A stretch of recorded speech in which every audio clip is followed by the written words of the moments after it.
कहा है कि मैं शून्य पे सवार हूँ, कि मैं शून्य पे सवार हूँ, बेदब सा मैं खुमार हूँ, अब मुश्किलों से क्या डरूं, मैं खुद कहर हजार हूँ, मैं शून्य पे सवार हूँ। तो गुजराती समझ आवे छे? हाँ, पूरी आती है, पूरी आती है क्योंकि बचपन से आ रहा हूँ मैं यहाँ पे। तो मारी नानी रहे छे यहाँ। मारी नानी रहे। So I was not even sure where I can come here, but पिताजी हम सबके जो हैं जैसे बात नहीं करते हैं, सख्त हैं बिल्कुल, है ना। कि हमारे पापा की एक दोस्त मिली थी जिन्होंने हमको कहा था कि तुम्हारे पापा बड़े फन लविंग इंसान हैं। मेरी सब बातें हैं बातें तुम्हारी, मेरा अपना कोई किस्सा नहीं है। पापा के कपड़े सबसे आखिरी में आते हैं, किसी को याद नहीं कि पापा का कुर्ता कैसा था। दूसरी बात ये कि मुझे ऐसा लगता है कि दुनिया में जितनी लिमिटेशंस हैं वो सिर्फ आर्टिस्ट और औरतों पे रहती हैं। और ये जितने लोग जो छोटे भाई बहन हमारे देख रहे हैं उनको मैं कहना चाहता हूँ कि अगर जीवन में आप अच्छा बोलने वाले बनना चाहते हैं तो अच्छा सुनने वाले बनिए। ठीक है, मेरे ख्याल से जावेद साहब बहुत पसंद है हमको, और मैं बता दूं जमावट को मैं देखता हूँ। Thank you. और मुझे बड़ा पसंद है आपका काम, आप लोगों का काम, तो उसके लिए बहुत बहुत मुबारक आप लोगों। Thank you so much. भाई कट गई। નમસ્કાર, મારા મોઢા પર એકદમ મોટી સ્માઇલ છે, હાથમાં ચા છે, ધાબા પર હું બેઠી છું અને કેમ ખુશ છું એનું કારણ પૂછવાની જરૂર નથી। ફ્રેમમાં તમને ઝાકિરભાઈ દેખાતા હશે અને એમને આખો દેશ જોઈને હસે છે, અમુક વાર એમની સ્ટોરી ટેલિંગ સાંભળીને લોકો રડે પણ છે। અને થેન્ક યુ સો મચ ઝાકિરભાઈ, તમારી સાથે વાત કરવાની આમ એટલી બધી ઉતાવળ છે ને કે ખબર નથી શું પૂછું, પણ પહેલો જ સવાલ એ છે, ગુજરાતી समझ आवे छे? हाँ, पूरी आती है। पूरी आती है, क्योंकि बचपन से आ रहा हूँ मैं यहाँ पे। अच्छा। मेरे दादा यहाँ रहा करते थे, तो क्योंकि मैं उनसे सीख रहा था सितार, तो मैं बहुत आता था। हर गर्मी की छुट्टी में यहाँ पे 2-2 3-3 महीने में रह के गया हूँ यहाँ पे। तो मैंने थोड़ी बहुत गुजराती मुझे पढ़नी भी आती है। पढ़नी भी आती हाँ, है, अच्छा। तो मैंने एडमिशन भी लेने की कोशिश करी कि समझ में आ जाए कि क्या है क्या नहीं है, पर हाँ तो थोड़ा बहुत तो समझ में आता है। मतलब तो वैसा नहीं कि गुजरात में वो प्रॉब्लम नहीं आती है कि कोई 10 रुपए का सामान 50 रुपए का टिका दे। हाँ, वो तो आपको कहीं पे भी नहीं है। नहीं, इतनी समझ में आती है मतलब। हाँ, और मतलब एक्सपीरियंस कैसा रहा उत्तरायण का, क्योंकि अभी बैठे हैं यहाँ पे तो?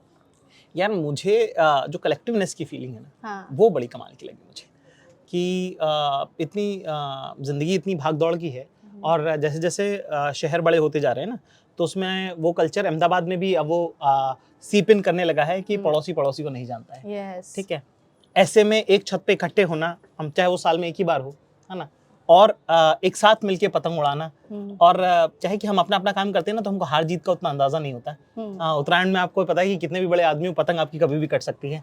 ठीक है, और फिर से दोबारा चढ़ाने का जो वो मादा है, हिम्मत, कि नहीं कोई बात नहीं, एक कट गई तो क्या हुआ, दोबारा शुरू कर सकते हैं। तो शुरू से शुरू करने का, इसीलिए मेरे ख्याल से ये उत्तरायण का ही कल्चर है, जिसकी वजह से गुजरात जो है वो बिजनेस में इतना आगे है, गुजरात के लोग।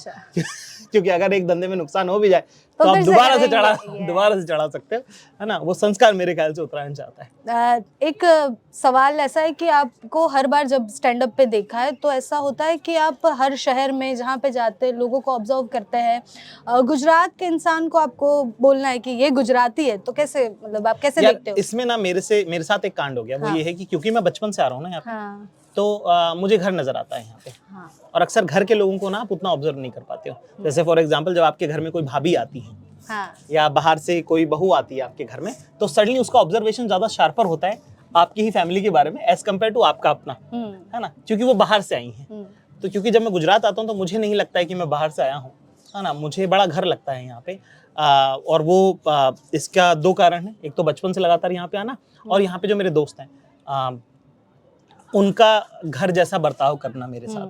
ठीक है, यहाँ के जो लोग हैं, जो लोग शो पे आते हैं, जो लोग हमें प्यार करते हैं, उनका इतना आत्मीयता से कि जब कोई मुझे यहाँ अहमदाबाद में, बड़ौदा में, सूरत में, राजकोट में जब कोई मुझे जाकिर बोलता है या जाकिर भाई बोलता है, तो उस जबान में बड़ा वजन है। तो मैं कभी भी उनको उस नज़र से नहीं ऑब्जर्व कर पाया। बहुत मुझे पता है कि यू वांट समथिंग, पर मेरे पास है ही नहीं, क्योंकि मैं उस नज़र से कभी देखा ही नहीं गुजरात के लोगों को। मुझे बड़ा घर लगता है, क्योंकि हर जगह की ज्योग्राफी का ना अपना एक, कि उसमें भी कितना फ़र्क है ना, कि अहमदाबाद और बड़ौदा में बहुत फ़र्क है, और बड़ौदा राजकोट में बहुत फ़र्क है, और राजकोट और सूरत में बहुत फ़र्क है, कि एक अहमदाबादी के लिए सूरती कितना अलग आदमी है। ठीक है, एक सूरती के लिए अहमदाबाद कितनी अलग जगह है, ये इतना डिफरेंस है। बाकी देश के बाहर से लोग जब देखते हैं तो उनको लगता है कि गुजरात एक है, हाँ, एक जगह है बस गुजरात, उसमें सब लोग एक जैसी थोड़ी बात करते हैं।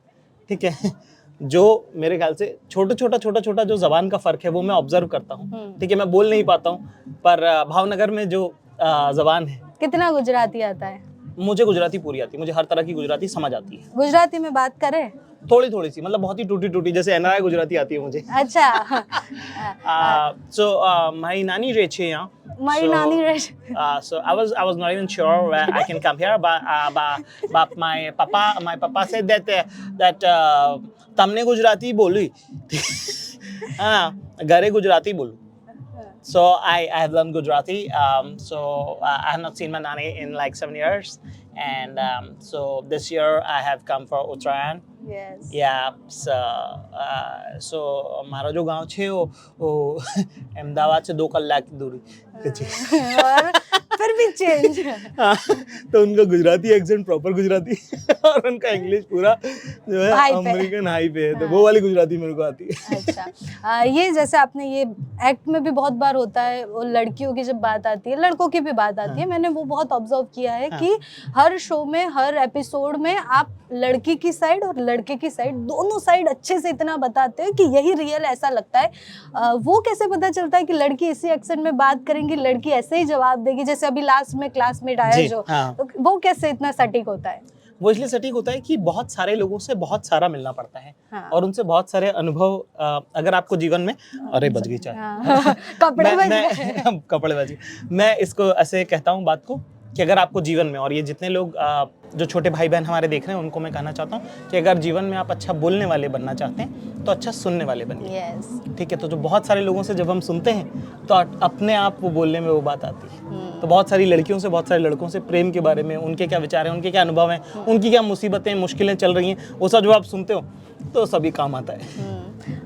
जाकिर खान के बचपन से लेके पूरी जो जर्नी है शायद सबको पता है जो आपके फ़ैन हैं, क्योंकि आपने बहुत से इंटरव्यू में बहुत सारी बातें की है. मुझे जाकिर खान को अगर समझना है, गुजराती लोगों को जाकिर खान को समझना है, तो एक लड़का जिसका जन्म शायद राजस्थान में हुआ है, फिर वो इंदौर आए, और गुजरात से भी कुछ कनेक्शन है, फैमिली यहाँ पे रहती है, और सितार बजाते थे, शायरी भी करते हैं, स्टोरी टेलिंग बहुत अच्छी करते हैं, और इवन कॉमेडी, मतलब कोई इंसान जो दुखी से दुखी है, जिसको हंसाना सबसे मुश्किल है, अगर उससे जाकिर खान बात करते या उसका शो देखते तो वो हंस जाते हैं. तो वो जाकिर खान कौन है? क्या समझे हम जाकिर खान को? मेरे ख्याल से हम लोग सब हैं. एक शेर है कि मेरी सब बातें हैं बातें तुम्हारी, मेरा अपना कोई किस्सा नहीं है. ठीक है. तो जब कोई मुझसे मेरी कॉमेडी के बारे में बात करता था, मैं उनसे पूछता हूँ कि तुमको क्या अच्छा लगा. ठीक है. उससे उनका म्यार पता चलता है और मेरा म्यार पता चलता है कि वो कहाँ ही तक पहुँच पाए. ठीक है. तो मेरी हमेशा हर शो को लेकर ये समझ रहती है कि जो भी देख रहा हो आदमी, वो किसी भी मानसिक स्तर का हो, किसी भी इकोनॉमिक स्लैब का हो, ठीक है, उसके लिए वो बात सच होनी चाहिए. ठीक है. तो मैं जब उस यात्रा पे निकला हूँ तो वो जाकिर हर बार बदलता है. ठीक है. क्योंकि अगर आप कंसिस्टेंट रहेंगे तो आप कभी भी इवॉल्व नहीं कर पाएंगे. ठीक है.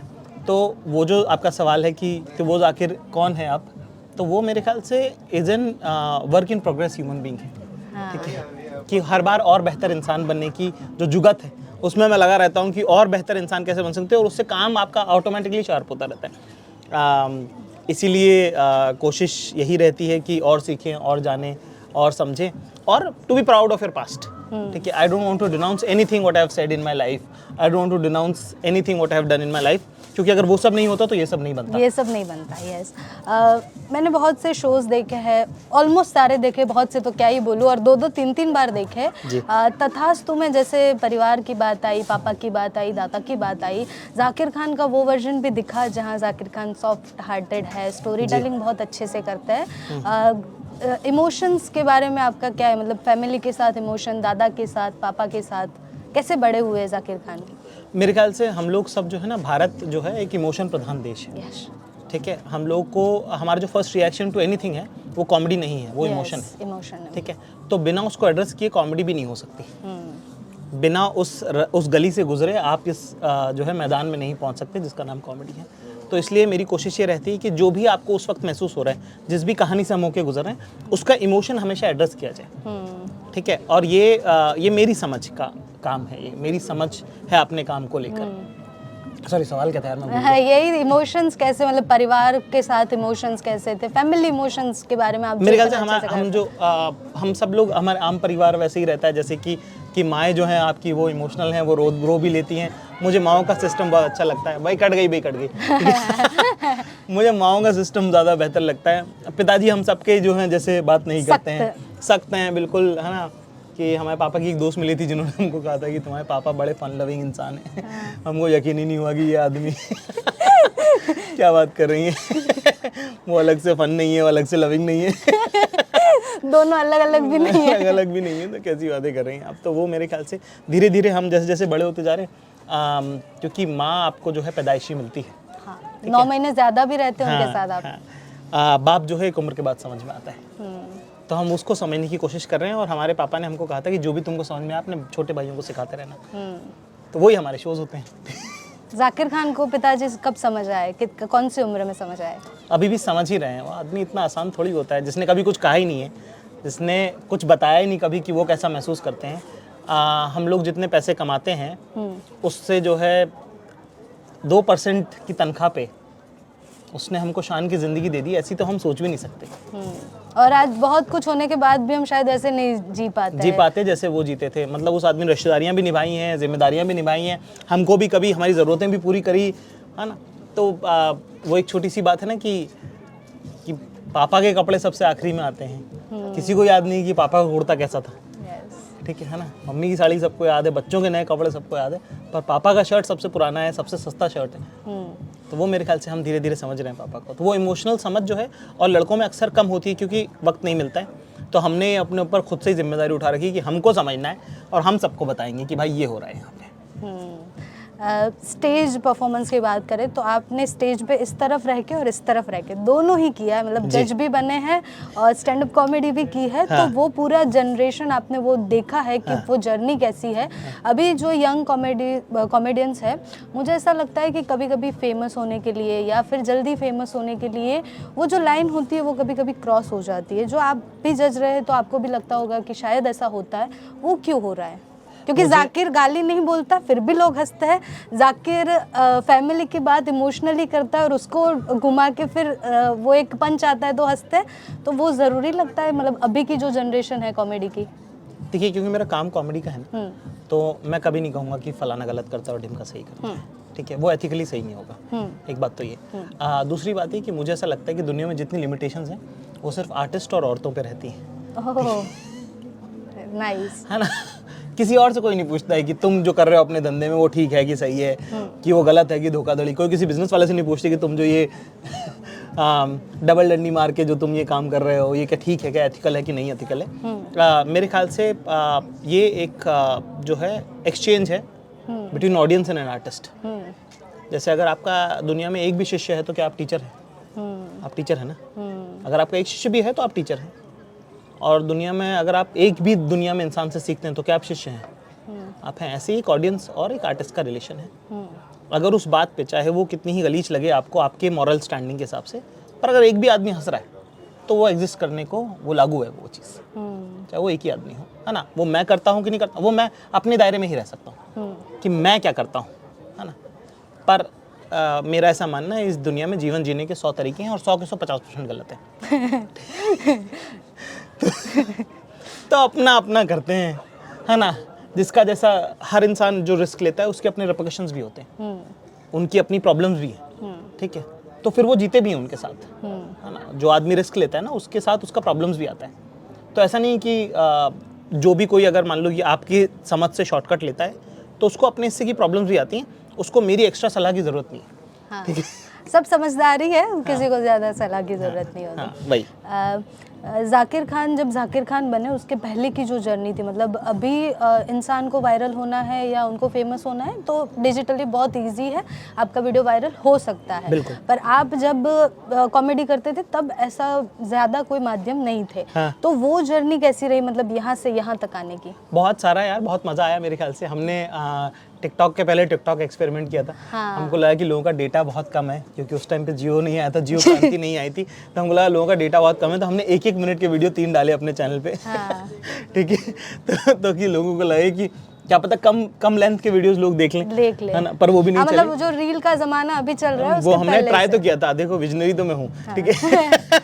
पर जो मेरे ख्याल से प्रॉब्लम आई वो ये कि आपको बहुत कम लोगों को ये बात पता है कि डेलीगल वाला जो वीडियो है जो चला, वो मेरा 22वां वीडियो था मेरे चैनल पे। मतलब उसमें बहुत सारे वीडियो अब हमने हटा दिए क्योंकि बहुत ही खराब थे। फेमस हो गए अभी तो नहीं, वो मतलब इतने अच्छे भी नहीं थे तो हमने हटा दिए। पर 22-21 बार मैंने अटेम्प्ट किया कि क्या पता ये चल जाए, क्या पता ये चल जाए, क्या पता ये चल जाए। और 21वीं बार में जाके 22वीं बार में जाके कुछ चला है। तो मेरे ख्याल से उसका नियम वही है जो आज भी है, जो कल भी है और हमेशा ही रहेगा, जो उत्तरायण का नियम है। हाँ, कि एक पतंग कट भी गई तो कोई बात नहीं, अपनी दूसरी के कन्ने बांधो और चढ़ा दो फिर से। ठीक है। ये देखो, हाँ, तो वही नियम है मेरे ख्याल से जीवन का भी। इसीलिए जो है फेस्टिवल्स का जो कल्चरल सिग्निफिकेंस है वो सिर्फ ये नहीं है कि लोग इकट्ठा हों, खाना खाएं, बहुत सारी जीवन की उनमें सीखें होती हैं और मेरे ख्याल से उत्तरायण में उनमें से एक है कि पतंग कट भी जाए तो कोई बात नहीं, दूसरी चढ़ाओ। ये एक सवाल और है, थोड़ा इमोशनल भी है शायद, कि आपका संगीत से बहुत अच्छा नाता है। संगीत का जिक्र हर बार होता है। इवन बहुत सारे इंटरव्यूज़ में भी मैंने सुना है कि संगीत से बहुत अलग है, शायरी से भी इतना ही है। आपको बहुत अच्छा लगता है पढ़ना, आपको बहुत अच्छा लगता है शायरी करना। कौन पसंद है ज़्यादा, किनको ज़्यादा सुनते हैं, कौन सी शायरी है? मेरे ख्याल से जावेद साहब बहुत पसंद है हमको, है ना। उनका जहन बहुत शार्प है। इस उम्र में भी जब आप उनको सुनते हैं तो कुछ नया वो कहने लायक वो हमेशा रखते हैं अपने पास। तो वो बहुत पसंद है। हमारे शहर जहाँ से मैं पला बड़ा हूँ, राहत इंदौरी साहब, वो बहुत पसंद है मुझे, क्योंकि बचपन से उनको हमने सुनते हुए हम आए हैं। उनकी अभी जो सारा का सारा कुलायत बोलते हैं उसको, जो कि पूरा का पूरा उनका जो रिटर्न वर्क है वो अभी इस वक्त मैं पढ़ रहा हूँ। अच्छा। तो उनके साथ थोड़ा सा जीवन में मिलना भी हो पाया। वो हैं, तो इस तरह के कुछ शायर हैं जो पसंद है हमको। आपकी कौन सी शायरी आपको पसंद है? मुझे अपनी पहली कविता शून्य पे सवार पसंद है। वो एक बार मेरे को सुनना है। मैं वही मुझे लगा कि ये आएगा। ये टिपिकली सब इनको बोलते हैं कि कॉमेडी करके दिखाइए या फिर शायरी सुना के दिखाइए, पर ये मेरा पर्सनल है कि मेरे को सुनना है। जी जी जी। तो ये उस दौरान की कविता है जब हम एक ट्रेन में जा रहे थे और नौकरी भी नहीं मिल रही थी और वो सब हो रहा था। और उस दौरान की बात 2-3 साल हमारे जीवन के बड़े ऐसे गुजरे और घर पे क्यों बोल रखा है कि नौकरी मिल गई है। तो वो लोग भी पूछते रहते कि पैसे कब भेजोगे। अरे जब है ही नहीं तो भेजेंगे कहाँ से। तो हमारे पास एक कंबल था और बहुत ठंड थी, दिसंबर का महीना, ट्रेन में। और एक आदमी बिल्कुल बिना शर्ट के था, मतलब बहुत पतली टी-शर्ट पहन के था और वो ठुठुर रहा था। तो उसने बोला भैया आपका कंबल मिलेगा क्या? तो हमने उसको थोड़ा सा देने की बजाय पूरा ही दे दिया। हमको लगा ये भी ले आए थे घर से, तुम ये भी लेके जाओ यार। फिर हमको लगा कि यहाँ से नीचे क्या जाएगा, इससे तो क्या ही कोई ले लेगा। मतलब अब तो जो घर का कंबल लाए थे वो जाने लगा है, तब इससे ज़्यादा नीचे क्या ही जाएगा। तो उस दौरान लिखी थी, कहा है कि मैं शून्य पे सवार हूँ, कि मैं शून्य पे सवार हूँ, बेदब सा मैं खुमार हूँ, अब मुश्किलों से क्या डरूँ, मैं खुद कहर हजार हूँ, मैं शून्य पे सवार हूँ। कि ऊंच नीच से परे मजाल आँख में भरे, मैं लड़ पड़ा हूँ रात से मशाल हाथ में लिए, न सूर्य मेरे साथ है तो क्या नहीं ये बात है, वो शाम को था ढल गया, वो रात से था डर गया, मैं जुगनुओं का यार हूँ, मैं शून्य पे सवार हूँ। कि हम बड़े लोग हमारे साथ नहीं हैं, पर हम अपने से छोटों के साथ हैं। और यही मेरे जीवन की यात्रा, यही मेरे जीवन की गति है। और आखिरी चंद पंक्तियां हैं कि हूँ राम का सा तेज मैं लंकापति सा ज्ञान हूँ, कि हूँ राम का सा तेज मैं लंकापति सा ज्ञान हूँ, किसकी करूँ आराधना सबसे जो मैं महान हूँ, ब्रह्मांड का मैं सार हूँ, मैं जल प्रवाह निहार हूँ, मैं शून्य पे सवार हूँ, मैं शून्य पे सवार। बात है। सवाल भूल गई हूँ मैं, पर ठीक है। हमारी जनरेशन, ये छोटा सा सवाल है कि जेन-ज़ी जनरेशन जिसको बोलते हैं, वो आपने बहुत नोटिस किया है, आपने लड़कियाँ कैसे बात करती है वो नोटिस किया है। क्या लगता है इस जनरेशन में से क्या निकलेगा? कुछ सही निकलेगा मेरे ख्याल से। एक जो चीज़ मुझे लगी है कि इस जनरेशन के लोगों को काम नहीं करना है, वो मुझे बड़ा इंटरेस्टिंग लग रहा है। यस। हाँ ना, जो कि मुझे बहुत कमाल की बात लग रही है। और उनका रेबलनेस जो है वो उसी का है, क्योंकि हमसे ठीक पहले जो हमारी जो जनरेशन है या मिलेनियल्स जो थे, उसमें क्योंकि हम लोग और ये ना कि आपकी क्या राजनीति है आपके देश में, क्या चल रहा है उस वक्त, वो सब बड़ा इम्पैक्ट करता है। सोशियो इकोनॉमिकल पॉलिटिकल जो सिनेरियो वो बड़ा इम्पैक्ट करता है, क्योंकि हम है प्राइवेटाइजेशन के बच्चे। ठीक है, तो हमारे यहाँ पे इतनी सारी अपॉर्चुनिटीज आई कि हमको लगा कि सब, अब गरीब देश है ना तो सब खाना है हमको, तो हमने बहुत काम किया। ये लोग आए प्राइवेटाइज्ड देश में आए हैं, तो इनको कि क्या हो गया भाई, आराम से सब मिलेगा, सब मिल रहा है, रिलैक्स, एम्प्लॉयमेंट, हाँ चिल गाय हो गए ये लोग सब। और बड़ा मुझे खूबसूरत लग रहा है, क्योंकि हर दौर के बच्चे अपने तरह का सच जीते हैं, और उनके दौर का सच यही है कि वो लोग चिल गए हैं। देख रहे हैं हम, इंटरेस्टिंग है, बड़ा सही है कि क्या निकल के आता है इनमें से, है ना। हम तो बहुत बात करते हैं, हम तो कोई भी 17, 15, 16 का कोई भी लड़का लड़की मिल जाता है, बिठा लेते हैं उसको कि हाँ भाई क्या चल रहा है, तुम लोग बताओ ज़रा, है ना। और वही बात है कि बेहतर बोलने के लिए, बेहतर जानने के लिए बेहतर सुनना ज़रूरी है, तो हम तो कोशिश कर रहे हैं। तो भाई मौज काटो तुम लोग मस्त कर रहे हो। ये तो अब 20 साल बाद ही पता चलेगा भाई कि तुमने क्या मस्त किया। हो सकता है कि ये लोग जीत गए एंड में, हम लोग कल मैं अपने दोस्त से बात कर रहा था और हम लोग यही बात करते, वो इंदौर से हैं, मेरे साथ ही पले बड़े, तो बोल रहे थे यार हमने बहुत स्ट्रगल किया और जीवन में हमने बहुत कुछ सीखा यहाँ तक पहुँचने के लिए। फिर उसी बात में एक बात निकल गई कि बहुत सारा तो ऐसा था कि अब लगता है कि इतनी भी ज़रूरत नहीं थी सीखने की। ये सब सीख थोड़ा life could have been softer to us. इतने नॉलेज का काम था नहीं वैसे। चलिए, बहुत सारी बातें की है, लास्ट एक क्वेश्चन पूछ लेती हूँ कि जाकिर खान अब क्या नया लेके आने वाले हैं? हम अपना एक नया शो हम कर रहे हैं जिसका नाम है पापा यार।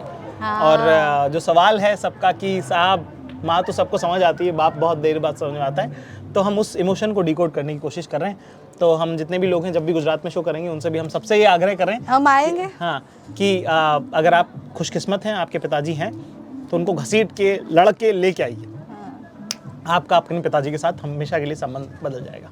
हाँ, और अमेरिका में न्यूयॉर्क करके एक शहर है, उनका एक कहा जाता है कि दुनिया का सबसे फेमस अरीना है। वो आपका सपना था? जी, मैं हाँ जी, सपना तो मतलब ऐसा है कि हर रात सो जाते हैं, हर रात कुछ देख लेते हैं, ठीक है। हाँ, तो मतलब वो हो जाएगा तो उसके बाद भी तो कुछ करेंगे ना, तो वैसा थोड़ी कि बस इस पर टिक गए, ठीक है। तो दुनिया का सबसे फेमस अरीना कहा जाता है वो। और न्यूयॉर्क में जब पहली बार शो कर रहे थे तब वहाँ पे हमने कुछ लोगों को बात करते हुए सुना, क्योंकि बहुत सारे इंडियंस हमको देखने आए थे।